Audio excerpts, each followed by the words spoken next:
राज्य सरकार बजेटा इम्प्लाय करुच्ची गोटे असहाय बजेट भाया परिस्थिति है 8 मास भितर 44,400 कोटी टंकार ऋण भार केमती है केंद्र सरकार सहायता एवं राजस्व अर्निंग केते तलकू खसी जाइए ग्रोथ पतन अभिमुखी अच्छे बेकारी समस्या आज आम राज्य में बढ़ी चली ताकू ए बजेट रे संपूर्ण भाव में अवहेला करा जायछि नेग्लेक्ट करा जायछि जॉब अपॉर्चुनिटीज क्रिएशन आमर अत्यंत आवश्यकता है पड़ी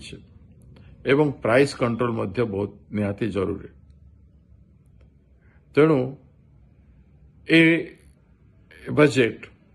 जनविरोधी